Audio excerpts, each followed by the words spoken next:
அனைவருக்கும் வணக்கம். டிஎன்பிஎஸ்சியில் இன்றைக்கி வந்து ஒரு 10லேருந்து 13 அப்டேட் வரைக்கும் கொடுத்துருக்காங்க. குரூப் 4க்கான சான்றிதழ் சரிபார்ப்பு வகுப்பு சான்றிதழ் வழங்க தகுதியோடு அலுவலர். அதாவது வந்து பார்த்திங்கன்னா, நீங்கள் குரூப் 4க்கு ஒவ்வொரு கம்யூனிட்டியில் இருப்பீங்க. எந்தெந்த கம்யூனிட்டிக்கு எந்தெந்த அலுவலர் கொடுக்கணுன்றது ஒரு விதிமுறை இருக்குது. ஸோ நீங்கள் அவங்கக்கிட்ட தான் வாங்கியிருக்கணும். ஸோ அதை கரெக்டாக பார்த்து வாங்குங்க, சரிங்களா?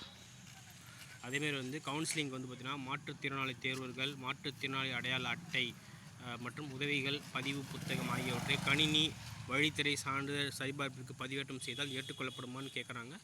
ஏற்றுக்கொள்ளப்பட மாட்டாதுன்னு தான் சொல்லியிருக்காங்க.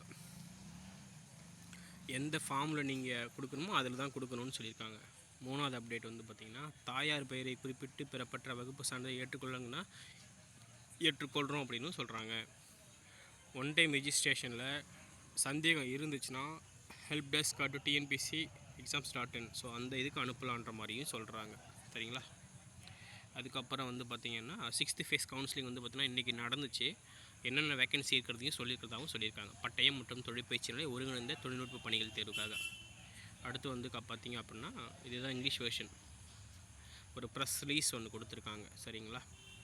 ஆர்டிஐ அதாவது தேர்வர்களுக்கான சேவைகளை இணைய வழியில் வழங்கும் விதமாக தகவல் பெறும் உரிமை சட்டத்தின் கீழ் மனுக்களை இணைய வழியில் பெரும் வசதி தேர்வாணையத்தால் வந்து இப்போ வந்து அனௌன்ஸ் பண்ணியிருக்காங்க. தேர்வர்கள் தகவல் பெரும் உரிமை சட்டத்தின் கீழ் மனுக்கள் மற்றும் மேல்முறையீட்டு மனுக்களை இணைய வழியில் வந்து பார்த்திங்கன்னா இணையதளம் மூலமாக வந்து சமர்ப்பிக்கலாம். தேர்வர்கள் இந்த இணையவழி சேவையை பயன்படுத்தி நீங்கள் வந்து பயனடைகிற மாதிரி கேட்டுக்கிறாங்க. அதுக்கான ஒரு அப்டேட். அடுத்து வந்து பார்த்திங்க அப்படின்னா, தேர்வர்களுக்கான சேவைகளை இணைய வழியில் வழங்கும் விதமாக ஆர்டிஐ இருக்கான்னு கேட்டுருக்காங்க. இருக்குதுன்னு சொல்லியிருக்காங்க.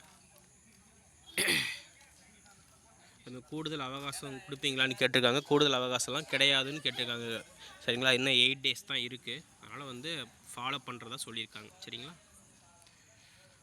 மறக்காமல் கீழே இருக்க வாட்ஸ்அப் குரூப்பில் ஜாயின் பண்ணிக்கோங்க. இது எல்லாத்தையும் நம்ம கீழே போட்டிருக்கேன். இல்லை டிஎன்பிஎஸ்சி சேனலில் இருக்குது, எடுத்துக்கோங்க.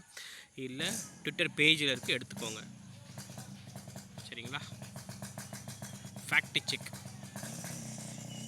ஸோ இதுதான் வந்து அக்டோபர் 31க்கான அப்டேட்ஸ். மறக்காமல் உங்கள் ஃப்ரெண்ட்ஸ் எல்லாத்தையும் ஷேர் பண்ணுங்கள், சரிங்களா? தேங்க்யூ.